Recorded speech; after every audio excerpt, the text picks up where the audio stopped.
My name is John Traverso with Traverso Tree Service. We're here today removing this large valley oak. The reason for removing the tree is it's had some large failures in the past. It's compromised its structure and it has a home as a target.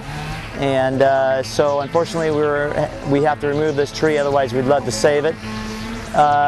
Today's process has got some rigging involved, so I'm just dropping out material, and also we got a big crane that we're going to be removing parts of the tree as well. So far in this job, some of the work has been dropped out because we're at maximum reach for the crane, so we're a long ways away from where we could stage.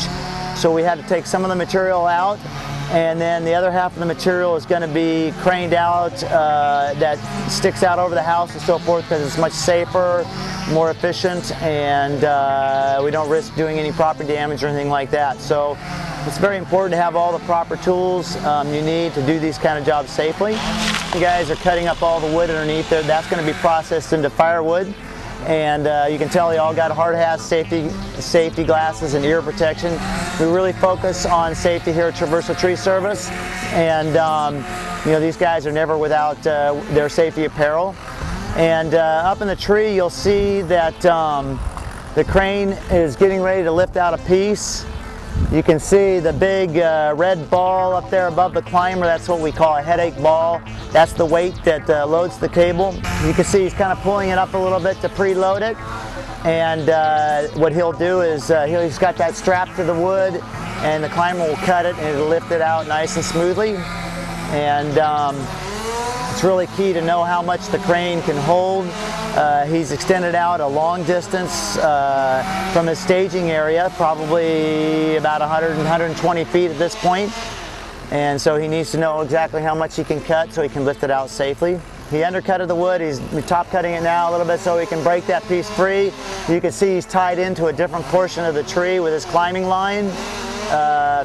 The guys they never climb unprotected. They're always tied into the tree, so there's no chance of falling. They may swing every now and then, but keeps them from getting hurt. He's got that flip line underneath him attached below him, so in case the tree bounces and he loses his hold onto the tree, he won't swing carelessly. So all these things have to be thought out ahead of time before you make a cut.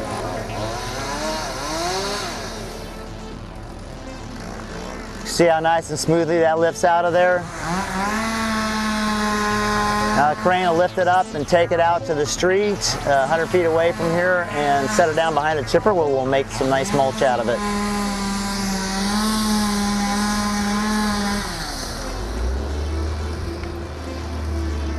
So that piece probably weighs, well, I'd say maybe 1,200–1,500 pounds. Wood diameter of the cut's probably about 14–15 inches. It's a long ways away from us, so it's quite deceiving, but there's a lot of weight and a lot of water in that wood.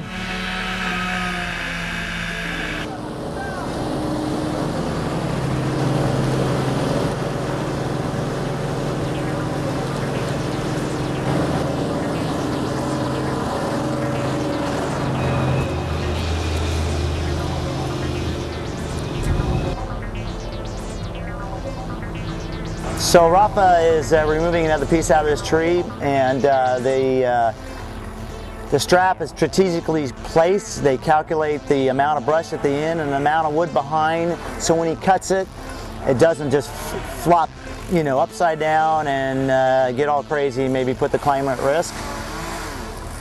So we want to make it tail heavy down there, wood heavy, so when it flops down it sets the thing upright and it makes it easy to pick up out of the canopy.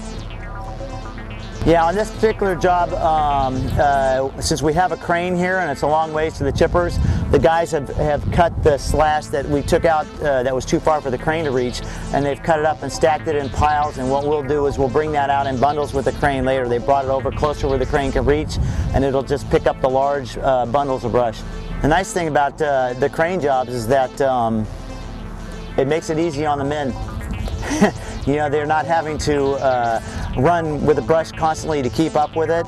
We have a lot of jobs like this where the trees are down in a creek or a ravine or a long ways from the chipper, and you got to haul everything up by hand, and it takes lots of men, and they're going constantly, and they need to be in good shape and physically fit to be able to do that type of work.